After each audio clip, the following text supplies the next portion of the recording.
sayyidina wa maulana Muhammadin sallallahu alaihi wasallam wa ala alihi wa sahbihi ajma'in.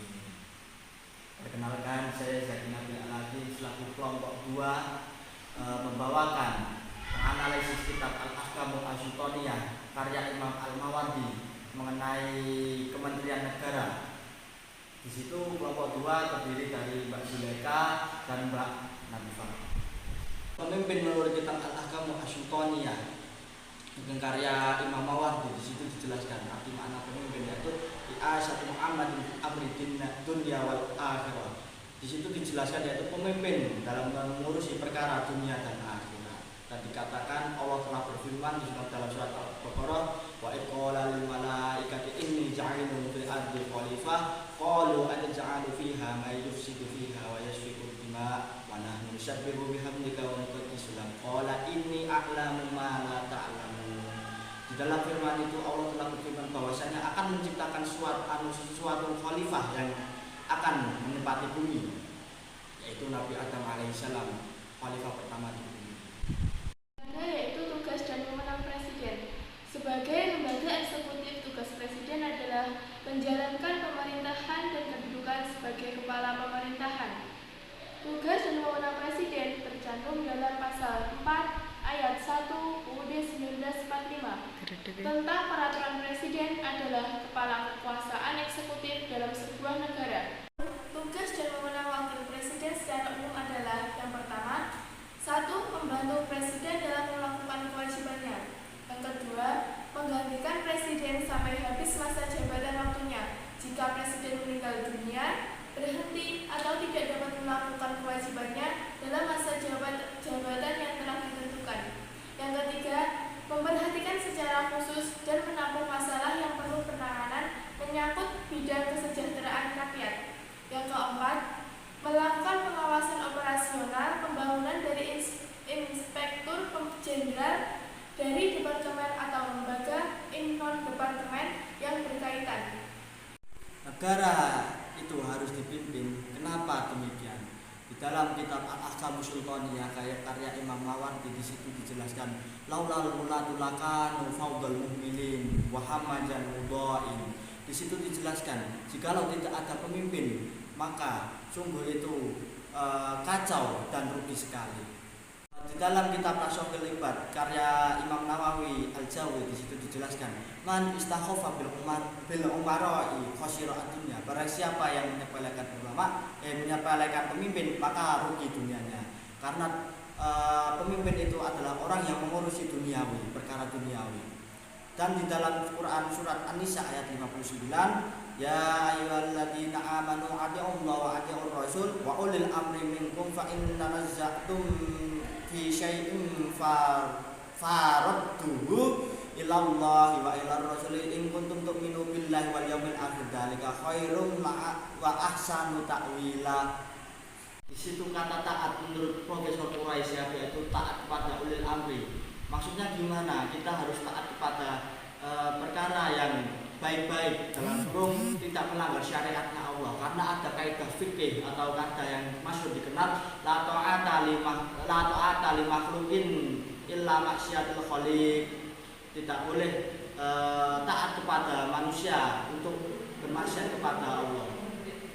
Pembantu Presiden dalam pasal 4 Undang-Undang Negara Republik Indonesia tahun 1945 menegaskan bahwa Presiden Republik Indonesia memegang kekuasaan pemerintahan menurut Undang-Undang Dasar.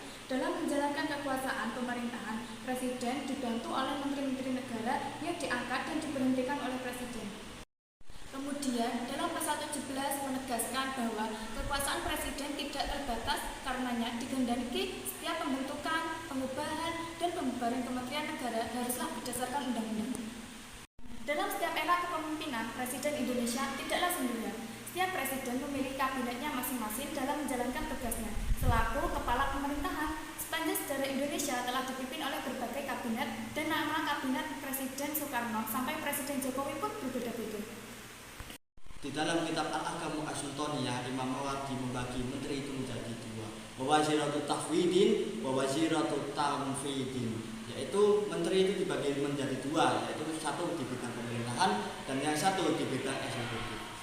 Di dalam Al-Quran surat Toha ayat 29 dijelaskan bahwasanya waja'al li waziran min ahli Haruna akhi usdud bihi asri wasrubhu fi amri.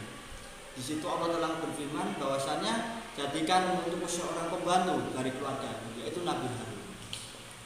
Dan di dalam kitab Al-Ahkam Sultaniyah, kenapa sih harus ada menteri, kepala daerah dan sebagainya? Itu dikatakan di situ wabiha yakun ab'ada minaz zalali wa amna aminal khalil, dan di situ diterangkan akan jauh dari kerusakan, maksudnya sudah struktural gitu loh. Kalau tidak ada pemimpin maka rusak gitu loh. Nah, itu kan negara Indonesia juga kan negaranya luas. Kalau tidak ada suatu pemerintahan maka akan kacau sekali di dalam. Selanjutnya yaitu kementerian di Indonesia dibagi menjadi 4. Yang pertama yaitu Kementerian Koordinator. Kementerian Koordinator adalah kementerian yang melaksanakan fungsi sinkronisasi dan koordinasi urusan kementerian. Sama seperti kementerian lain, Kementerian Koordinator berada di bawah dan bertanggung jawab langsung kepada Presiden. Terdapat 4 kementerian koordinator pada Kabinet Indonesia Maju di bawah kepemimpinan Presiden saat ini, yaitu Bapak Joko Widodo. Keempat kementerian koordinator tersebut, yaitu yang pertama yaitu ada Kementerian Koordinator Bidang Politik, Hukum dan Keamanan atau Kemenko Polhukam, yaitu seperti Kementerian Dalam Negeri, Kementerian Luar Negeri, Kementerian Pertahanan, Kementerian Hukum dan HAM dan lain sebagainya. Selanjutnya yaitu ada Kementerian Koordinator Bidang Perekonomian atau Kemenko Perekonomian, yaitu ada Kementerian Keuangan, Kementerian Ketenagakerjaan, Kementerian Perindustrian, Kementerian Perdagangan dan sebagainya. Selanjutnya yaitu ada Kementerian Koordinator Bidang Pembangunan Manusia dan Kebudayaan atau Kemenko PMK, yaitu ada Kementerian Agama, Kementerian Kesehatan, Kementerian Sosial, Kementerian Pemuda dan Olahraga dan sebagainya. Selanjutnya yaitu Kementerian Kelompok 1. Kementerian Kelompok 1 adalah kementerian yang menangani urusan pemerintahan yang non-manufaktur. Kementeriannya secara tegas disebutkan dalam Undang-Undang Dasar Negara Republik Indonesia tahun 1945. Nah, kelompok Kementerian 1 ini terdiri dari Kementerian Dalam Negeri, Kementerian Luar Negeri, Kementerian Pertahanan. Selanjutnya yaitu ada Kementerian Kelompok 2. Kementerian Kelompok 2 yaitu adalah kementerian yang menangani urusan pemerintahan yang ruang lingkupnya disebutkan dalam Undang-Undang Dasar Negara Republik Indonesia tahun 1945. Kelompok Kementerian 2 terdiri dari Kementerian Agama, Kementerian Hukum dan Hak Asasi Manusia, Kementerian Keuangan, Kementerian Pendidikan, Kementerian Kesehatan, Kementerian Sosial, dan sebagainya. Keempat yaitu Kementerian Kelompok 3. Kementerian Kelompok 3 adalah kementerian yang menangani urusan pemerintahan dalam rangka penajaman, koordinasi, dan sinkronisasi program pemerintah. Nah, kelompok Kementerian 3 ini terdiri dari Kementerian Perencanaan Pembangunan Nasional, Kementerian Pendayagunaan Aparatur Negara dan Reformasi Birokrasi, Kementerian Badan Usaha Milik Negara, Kementerian Koperasi dan Usaha Kecil dan Menengah, Kementerian Pariwisata, dan lain sebagainya. Kesimpulan materi tadi yaitu yang pertama, negara Indonesia merupakan negara kesatuan yang berbentuk republik dan kedaulatan berada di tangan rakyatnya. Indonesia sendiri merupakan negara hukum demokratis yang secara aktif bertujuan untuk mewujudkan perlindungan terhadap segenap bangsa Indonesia dan seluruh tumpah darah Indonesia. Kekuasaan pemerintahan negara Indonesia diatur oleh Presiden dan dibantu oleh Wakil Presiden. Selanjutnya yaitu tugas dan wewenang Presiden. Sebagai kepala pemerintahan, Presiden memegang kekuasaan pemerintahan menurut Undang-Undang Dasar 1945 Pasal 4 Ayat 1.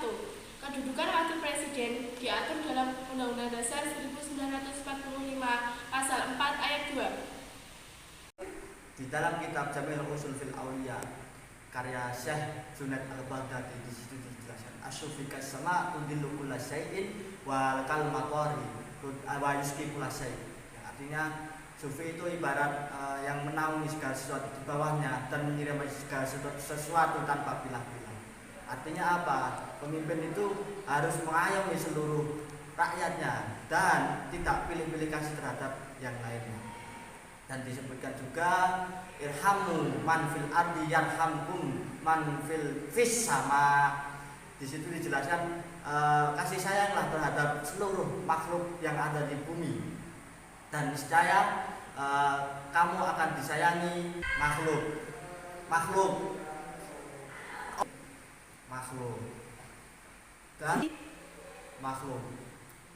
dan niscaya kamu akan disayangi oleh penduduk langit. Selanjutnya, kementerian di Indonesia dibagi menjadi 4. Yang pertama, Kementerian Koordinator. Yang kedua, Kementerian Kelompok 1. Yang ketiga, Kementerian Kelompok 2. Yang keempat yaitu Kementerian Kelompok 3. Dan presentasi dari kelompok 2, apabila ada tutur kata yang salah mohon dimaafkan. Kami Zakin Nabil Aladim, Saya Sofiatun Nadifah. Saya Zulay Haramawati. izin mengundurkan diri. Wassalamualaikum warahmatullahi wabarakatuh.